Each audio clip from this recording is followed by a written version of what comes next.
네, 여러분 다시 만나 뵙게 돼서 반갑습니다. 기도해 주셔서 저희 가족이 지난 한 주 동안 휴가를 잘 보냈습니다. 혹시 궁금해하시는 분이 계실 것 같아요. 목사가 휴가를 어디서 보냈을까? 조금 일정이 빠듯하긴 했지만 저희 가족이 이번에 태국에 좀 다녀왔습니다. 태국의 수도 아시죠? 태국의 수도가 방콕 아닙니까?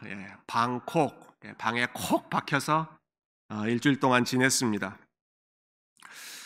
사실 어딜 좀 가보면 좋겠다 그런 생각도 좀 했었는데요. 보니까 이 조지아 주변에 어떤 지역도 안전한 지역이 없는 것 같더라고요. 그래서 그냥 집에 있는 게 제일 안전하겠다 싶고, 괜히 어디 나갔다 왔다가 혹시라도 좀 몸에 이상이 생기면 교회에 덕도 안 되겠다 싶어서 조용히 집에서 저희 가족들하고 쉬면서 즐거운 시간 보냈는데요. 그래서 올해에는 이 vacation이라고 하는 단어를 쓰지 않고 또 신조어가 생겼더라고요. staycation, 집에 스테이하면서 보내는 방학이다, 휴가다 이런 용어들도 생긴 것 같습니다.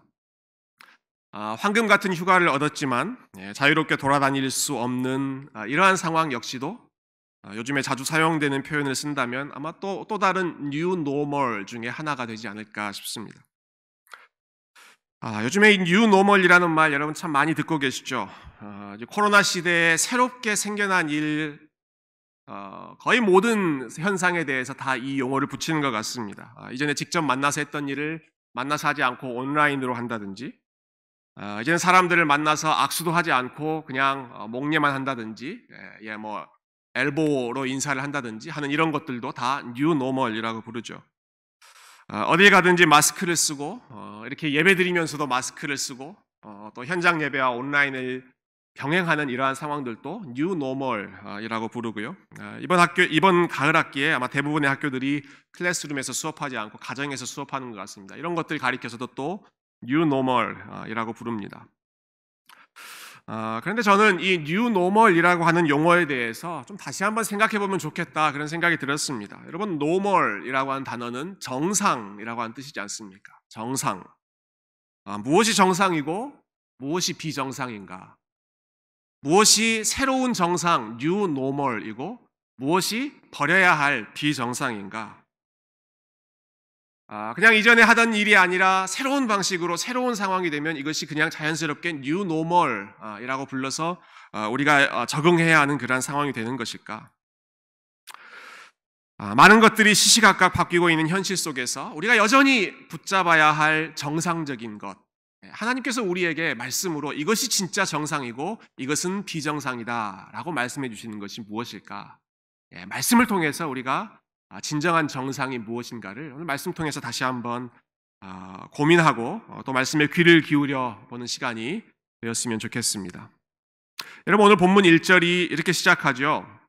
제가 읽어보겠습니다. 끝으로 나의 형제들아 주 안에서 기뻐하라. 너희에게 같은 말을 쓰는 것이 내게는 수고로움이 없고 너희에게는 안전하니라. 끝으로 나의 형제들아, 바울이 이렇게 시작합니다. 영어로는 finally, 마지막으로 이렇게 말해놓고 이것만 보면 마치 여기서 이제 빌립보서가 끝날 것 같은데 그러지 않고 앞으로 3장, 4장 계속 또 많은 이야기를 합니다. 여러분, 이런 일은 낯설지 않으시죠?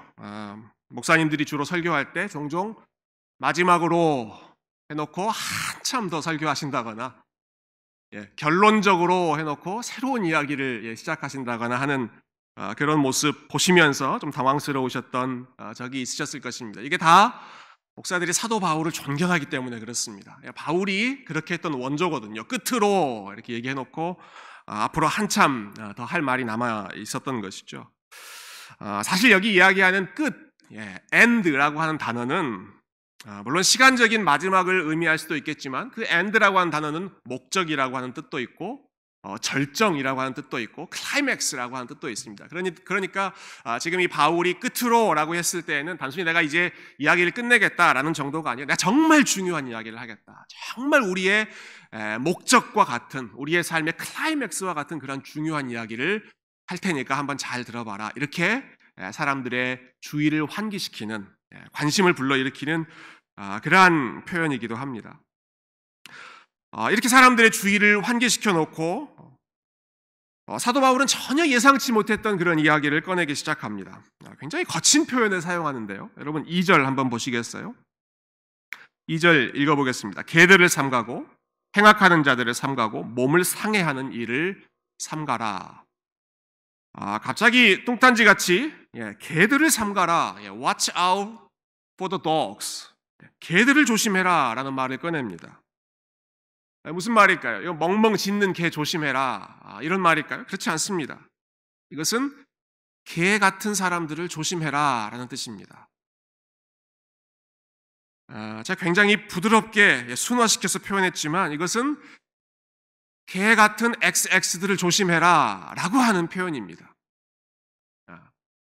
어떤 표현인지 짐작하시겠죠? 아니 사도 바울이 그 거룩한 입술로 어떻게 이렇게 심한 표현을 할 수 있는가?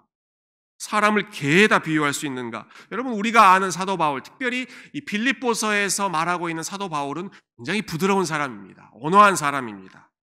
그는 겸손을 강조했고 관용을 강조했던 사람입니다. 자기를 질투하는 사람, 자기를 시기하는 사람들 향해서도 괜찮다. 모든 사람들이 나를 좋아할 필요 있느냐? 그들이 예수 그리스도를 전파할 수만 있다면 That's okay. 괜찮다. 이렇게 말했던, 너그럽게 대했던 사람이죠.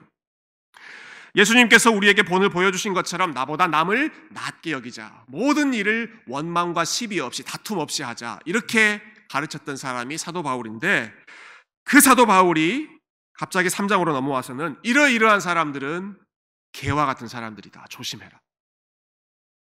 이렇게 거친 표현을 쓸 수가 있습니까? 그래서 심지어 어떤 학자들은요. 이 3장에 나오는 바울의 모습이 너무 정반대의 모습이어서 이건 나중에 바울이 추가한 것 같다. 이렇게 설명하는 사람들도 있습니다만 저는 그렇게 생각하지 않습니다. 바울이 지금 이야기를 하면서 이 상황은 정말 경고가 필요한 상황이기 때문에 거친 표현을 써서라도 이야기하는 것이죠. 왜 이렇게 강한 표현을 썼는가? 왜냐하면 지금 바울이 비판하는, 경고하는 이 사람들이 퍼뜨리고 있는 가르침이 복음의 핵심, 그리고 복음의 기초를 뒤흔드는 아주 위험스러운 가르침이기 때문에 이렇게 강한 표현을 써서 경고하는 것이죠.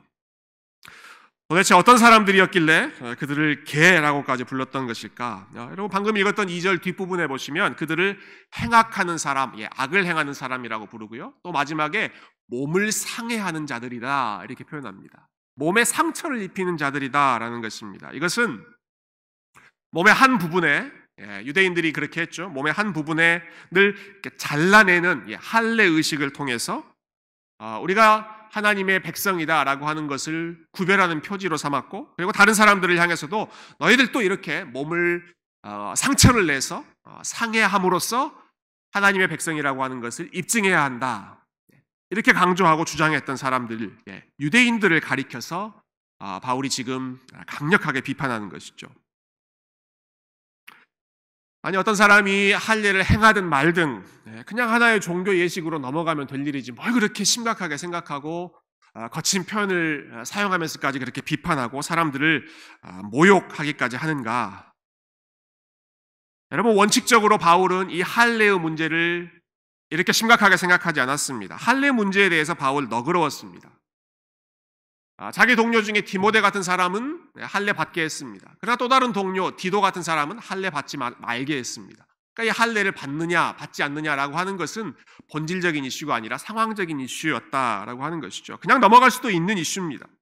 그런데 바울이 오늘 본문에서는 그냥 넘어가지 않습니다. 왜냐하면 지금 여기서 할례를 주장하는 사람들의 숨어있는 전제는, 그들이 기본적으로 깔고 있는 전제는 간단하게 하나의 종교 의식을 하는 것이 아니라 자기가 행한 것을 자랑하고 하나님 앞에 내세우고 이것을 반드시 해야만 우리가 구원을 받을 수 있다라고 행위를 내세우고 그리스도께서 행하신 것 이외에 또 다른 것을 추가하려고 하는, 자기를 자랑하는, 자기가 행한 업적을 내세우는 그러한 주장이 기본적으로 깔려있기 때문에 그렇습니다.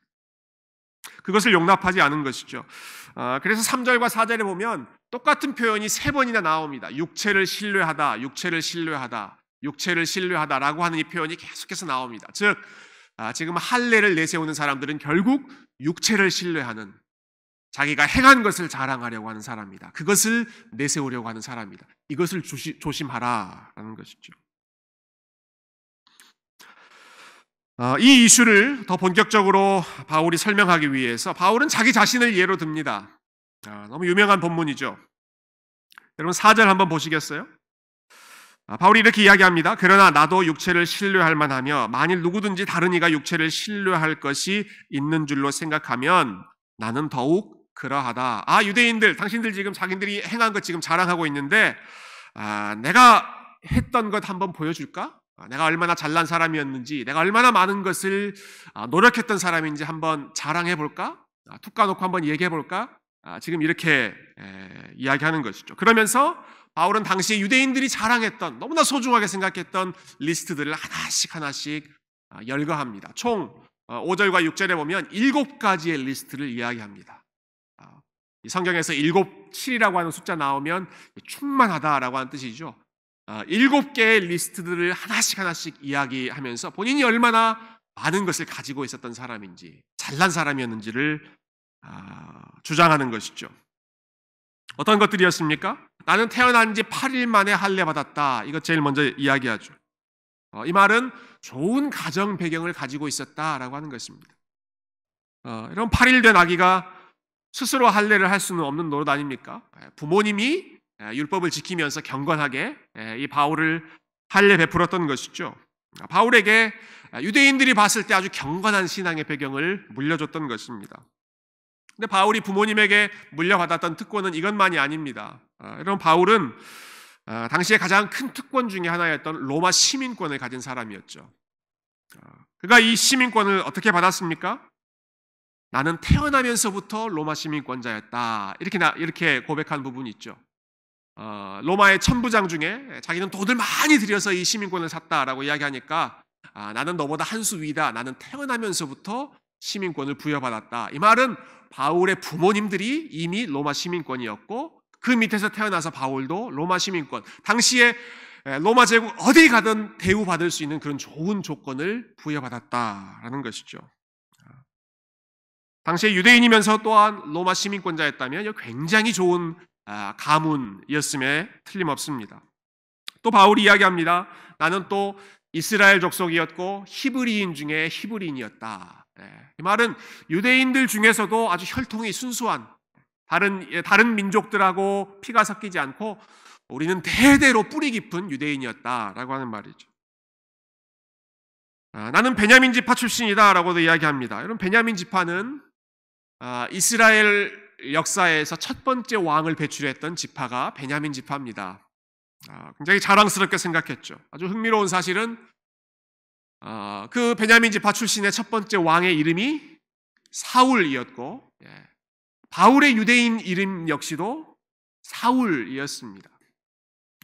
제가 너무 좀 개인적인 상상인지는 모르겠습니다만 아마 바울의 부모들께서 이 아이가 태어났을 때 자기의 지파 중에 가장 높은 자리에 올랐던, 가장 힘이 있었던 그 사울 왕처럼 성공한 인생 되기를 바라는 마음으로 혹은 자녀를 사울이라고 이름 붙이진 않았을까, 그런 생각도 해봤습니다. 바울은 바리새인이었습니다. 바리새인은 당시에 종교적인 의무를 가장 열심히 지켰던 집단이죠. 또 율법을 가르쳤던 그룹이었습니다. 바울은 나는 바리새인 중에서도 가장 엄격한 집단에서 훈련받았고 나는 가말리엘이라고 하는 당시의 최고의 학자로부터 율법을 배웠고 최고의 교육을 받았고 이스라엘 백성들로부터 존경받는 선생이었다. 최고의 지성인이었다라는 것이죠. 보통 이렇게 공부를 많이 한 지적인 사람들, 지성인들은 행동하는 부분, 실천적인 부분이 약하게 마련입니다. 그런데 바울은 그러지도 않았습니다. 바울은 자기가 배운 율법의 신념에 따라 심지어는 거기에 반대하는 사람들을 잡아서 가두고 죽이려고 할 정도로 자기의 신념에 철저하게 실천하고 행동하는 그러한 행동파였습니다. 내 열심으로는 교회를 박해할 정도였다. 이렇게까지 이야기하죠. 그리고 이 모든 것을 다 총정리해서 마지막으로 나는 율법의 율법의 기준으로 본다면 흠이 없는 사람, 먼지 털어도 하나도 나오지 않을 blameless, 한번 샅샅이 조사해봐라. 내 삶에서 흠이 나오는지. 나는 그 정도로 열심히 착하게 의롭게 도덕적으로 살았던 사람이다. 바울이 참 자신만만하게 당당하게 주장하죠. 여러분, 바울이 여기서 내세우는 리스트들은 사실 그 당시에 유대인들이 중요하게 생각했던 덕목들이기 때문에 글쎄요, 지금 우리에게 이런 것들이 피부로 와닿지 않을지 모르겠습니다. 뭐 태어난 지 8일 만에 할례를 받았다라고 하는 것, 뭐 바리새파이였다라고 하는 것이 별로 우리에게는 그렇게 어트랙티브하게 느끼지 않을지 모르겠습니다. 그래서 바울이 했던 이야기를 조금 오늘날에 좀 비슷하게 표현해 본다면 이렇게 이해해 볼 수 있지 않을까요? 나는 금수저로 태어났다. 우리 아버지 뭐 사회적으로 경제적으로 아주 부유한 사람이었다. 내가 어디 가든지 내세울 수 있을 사람들로부터 대우받을 수 있는 것 내가 태어나면서부터 선물로 특권으로 받았다. 나는 좋은 교육 받았다. 나는 아이비리그 출신이다. 나는 최고의 스승으로부터 배웠다. 그리고 사람들을 가르치는 위치에 있었다. 뿐만 아니라 나는 행동하는 지성인이었고, 나는 실천하는 지성인이었고, 나는 누구보다도 바르게 도덕적으로 의롭게 살았다고 자부할 수 있는 사람이었다. 굉장히 본인에 대한 프라이드가 많았던 것이죠. 이처럼 자기 자신을 꽤 괜찮은 사람으로 만들어 주었던 여러 가지 자격 조건들을 하나씩 다 열거한 후에, 그래서 마치 이 이야기를 들으면서 사람들이 입을 쩍 벌리면서 와, 바울 정말 대단한 사람이었네 라고 인정하는, 추앙하게 만든 후에 그렇게 감탄하고 있는 사람들을 향해서 바울은 이렇게 선포합니다. 7절 말씀. 그러나 무엇이든지 내게 유익하던 것을 내가 그리스도를 위하여 다 해로 여겼다. 자기가 자랑했던 것들 다 열거한 다음에 그러나라고 시작하죠. 저는 이 부분을 좀 생각하면서 마치 배구 경기의 한 장면 같은 느낌이 좀 들었습니다. 여러분, 배구 경기할 때 세터가 공을 토스하죠. 공을 높이 토스합니다. 그러면 공격수가 그 높이 올라와 있는 공을 있는 힘껏 스파이크를 때려서 그 공을 땅바닥으로 내던지지 않습니까? 바울이 지금 자기가 자랑스럽게 생각했던 것, 또 유대인들이 자랑스럽게, 세상 사람들이 자랑스럽게 생각했던 것 다 하나씩 위로 올리고 있습니다. 좋은 가정 배경 토스 올리고 빵 때려버리고, 좋은 학문, 좋은 학벌 토스, 좋은 경제적인 조건, 열심히 살았던 것, 삶을 최선을 다해서 살고 사람들로부터 존경받는 그러한 의로운 삶을 살았던 것 다 올려, 다 토스 해놓고는 강 스파이크를 날려서 그것들을 다 땅바닥으로 내리 꽂아버리는 것이죠. 그 모든 것들이 다 해로운 것들이었다. 여러분, 그것들이 왜 해로운 것들입니까? 이것들은 다 좋은 것들 아닙니까? 왜 그것을 바울은 해로 여겼다고 이야기합니까? 그런 것들 가지고는 하나님 앞에 설 자격을 얻을 수가 없기 때문입니다. 그런 자격들을 갖춰서 구원받을 수 있었다면 왜 하나님께서 굳이 하늘의 영광을 버리시고 이 땅 가운데 내려오시고, 왜 하나님께서 죄인들을 대신하여 십자가에 죽으시고 부활하시는 그 어려운 구원의 길을 선택하셨겠습니까? 열심히 잘 살아보라고 격려하지 않으셨겠습니까? 그와 같은 인간적인 노력, 조건, 행위로는 구원을 받을 수 없기 때문에, 하나님과 화목될 수 없기 때문에 하나님께서 예수 그리스도가 우리를 위해 이 땅에 오셔서 그 모든 구원의 과정을 이루셨던 것이죠. 그래서 바울이 좀 본인의 간증하는 것입니다. 내가 이렇게도 해봤다. 내가 저렇게도 살아봤다. 내가 이렇게도 노력해보고 이렇게도 칭찬받기도 하고 이러한 조건을 갖추기도 해봤다. 그러한 방식으로 의롭게 될 수 있다고 한다면, 그러한 방식으로 구원을 얻을 수 있다고 한다면, 그러한 방식으로 하나님과 화목될 수 있다고 한다면 내가 넘버원이었을 것이다. 나를 따라올 사람이 없었을 것이다. 그러나 그런 노력으로는 안 된다라는 것입니다. 그러한 것 가지고는 예수 그리스도를 얻을 수가 없고, 그러한 것 가지고는 하나님의 은혜를 선물로 얻을 수가 없는 것이죠. 그렇기 때문에 이 모든 것들을 다 해로 여겼을 때, 일종의 영적으로 스스로 파산 신청, 파산 선고를 했을 때, I'm bankrupt. 하나님, 저는 내가 했던 것, 내가 가진 것으로는 할 수 없습니다 라고 스스로 파산 선고를 했을 때에만 비로소 하나님이 주시는 구원을 선물로 받을 수 있는 길이 열린다는 것입니다. 내 노력으로는 안 됩니다, 하나님. 내 열심으로는 안 됩니다. 내가 아는 지식으로는, 그리고 내가 쌓아왔던 그러한 윤리적인 공로로는 안 됩니다. 내가 할 수 없다는 것을 파산 신청했을 때 비로소 하나님께서 베풀어 주시는 그 구원의 선물을 받을 수 있는 것이죠. 물론 이렇게 자기 자신에 대해 파산 선고를 하는 것, 이건 역시도 여러분 되돌아보면 하나님의 은혜로 되는 일입니다. 여러분, 바울이 내가 이것들을 다 해로 여겼다 이렇게 표현하는 것만 보면 마치 그가 여러 해 동안 고민하고 씨름한 끝에 스스로 이제부터 내가 이걸 해로 여겨야지 이렇게 결단한 것처럼 들리지만 우리는 잘 알죠. 바울이 어떻게 해서 이러한 고백에 도달하게 되었는지 우리 잘 압니다. 그가 예수 그리스도를 쫓아가면서 이러한 결론에 도달한 건 아닙니다. 예수 믿는 사람 잡아가두고 죽이려고 눈에 불을 켜고 달렸을 때, 그러나 예수님께서 그 교회를 핍박하던 바울 앞에 나타나셔서 바울을 꼼짝 못하게 사로잡으시고 바울이 가던 그 발걸음을 멈춰 세우시고 눈에 불을 켜던 그 바울의 눈을 어둡게 하시고 예수 그리스도 외에는 아무것도 안 보이도록 하나님께서 주권적으로 사도 바울을 사로잡으셨죠. 그렇기 때문에 바울이 예수 그리스도만 눈에 보이고 다른 모든 것들은 해로 여길 수 있는 믿음의 고백을 할 수 있었던 것입니다. 바울이 스스로 결단한 것은 아니죠.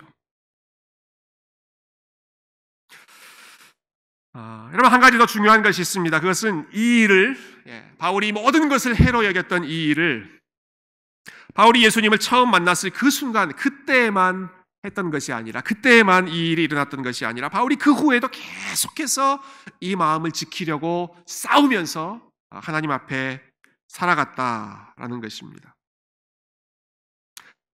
우리 8절 말씀을 마지막으로 한번 보시죠. 8절 말씀 마지막으로. 제가 말하는 마지막으로는 진짜 마지막으로입니다. 8절 말씀 마지막으로 우리 한번 같이 읽어볼까요? 시작.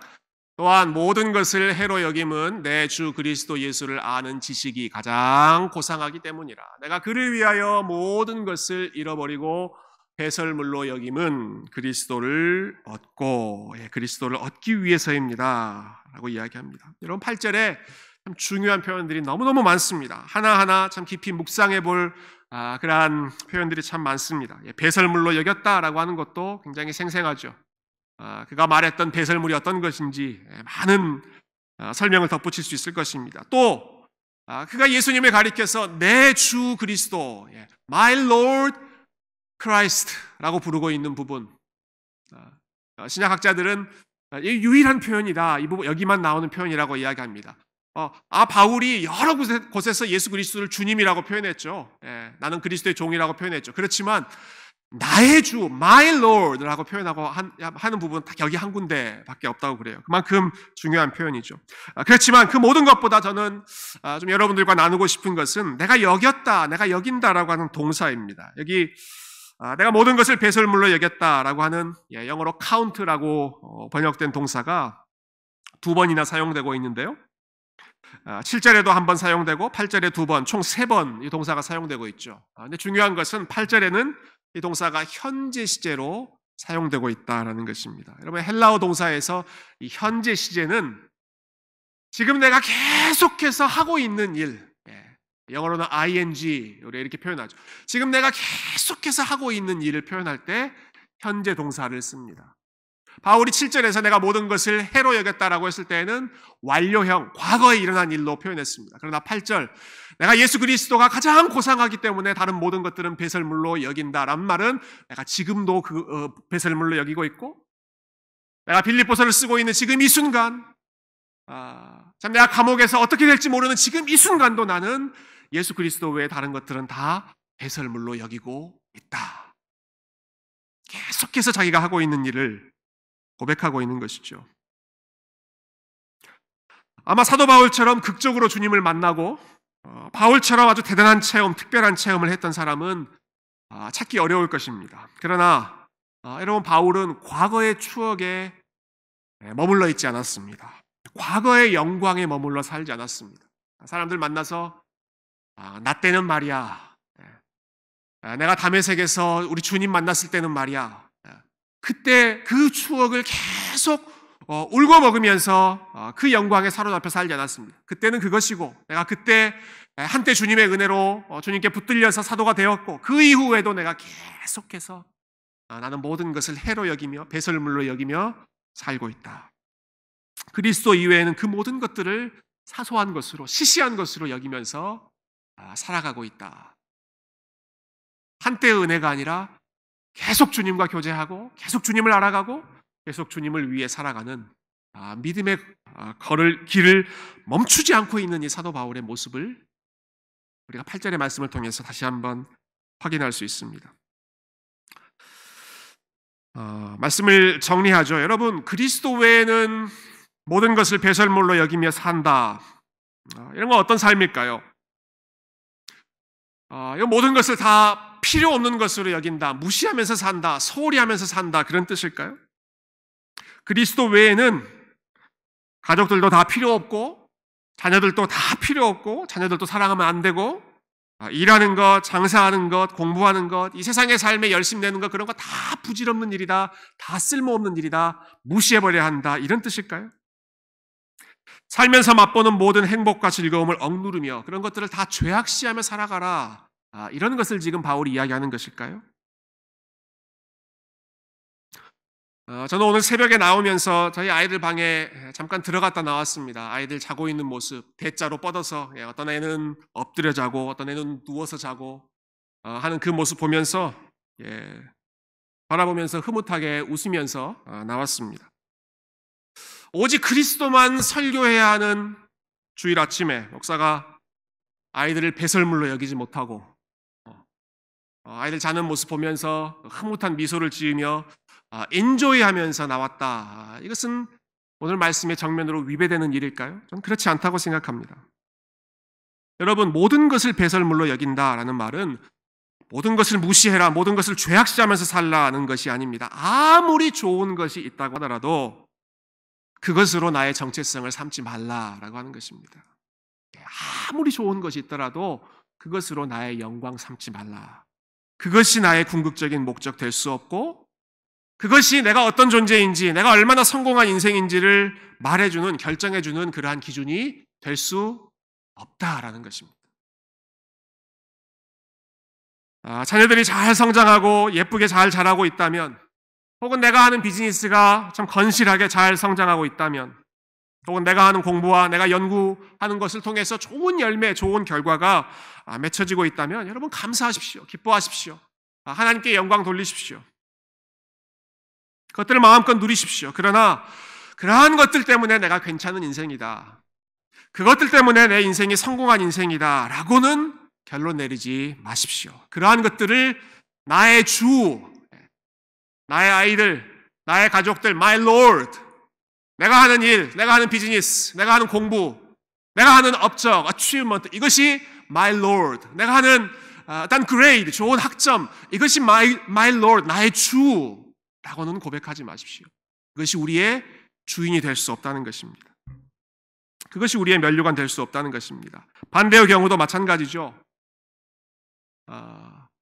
가족들 간의 관계가 때로는 원만하지 않고, 자녀를 양육하는 일이 뜻대로 되지 않고, 사업이 잘 되지 않고, 다른 사람들은 참 삶이 튼튼한 것 같은데 내 삶은 여전히 불안한 것 같고 흔들리는 것 같고, 다른 사람들은 참 건강하게 잘 사는 것 같은데 내 몸은 여전히 질병이 있고 연약하고 기대했던 일들이 이루어지지 않고,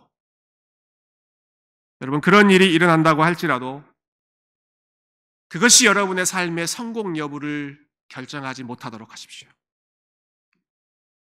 그것이 여러분의 인생을 성공했느냐 실패했느냐로 결정해주는 기준이 될 수 없습니다. 그러한 것들, 인생이 잘 풀리지 않는다고 해서 그것 때문에 내가 망했다, 내가 실패했다고 단정하지 마십시오. 저와 여러분의 삶을 가치 있게 만들어주는 것, 저와 여러분의 삶을 의미 있게 만들어주는 것, 우리의 스테이러스를 결정해주는 것, 우리를 진정으로 영광스럽게 높여주는 것은 오직 예수 그리스도밖에 없다는 사실을 여러분 기억하시기 바랍니다. 그리스도 바깥에 있다면, outside Christ, 그리스도 바깥에 있다면 아무리 평탄해 보이는 인생이라고 할지라도 실패한 인생입니다. 그러나 그리스도 안에 있다면 아무리 흔들리고 아무리 연약하고 아무리 깨어지는 질그릇과 같은 인생이라고 할지라도 그리스도 안에 있기 때문에 하나님께서 인정하시고 하나님께서 영광스럽게 생각하시는 성공한 인생입니다. 여러분, 이것이 우리의 인생을 평가하는 New Normal, 이것이 정상입니다. 이것이 새로운 정상입니다. 그리스도 안에 있으면 내가 모든 것을 얻은 자이고, 그리스도 바깥에 있으면 내가 세상에서 아무리 많은 것을 얻은 것처럼 보여도 아무것도 아닌 존재이다. 여러분, 이것이 하나님께서 우리에게 가르쳐 주시는 새로운 정상, New Normal인 것을 기억하시고, 이번 한 주도 여러분, 예수님 이외의 모든 것들은 그저 우리에게 주신 수단으로, 도구로, 그리고 덤으로 주신 선물로 여러분 생각하시고, 오직 예수님 한 분만을 우리의 유일한 목표로, 우리의 주인으로, 우리의 유일한 면류관으로 누리며 기뻐할 수 있는 복음이 주는 이 넉넉한 자유를 마음껏 누리며 승리하시기를 주님의 이름으로 축원드립니다. 함께 기도하겠습니다.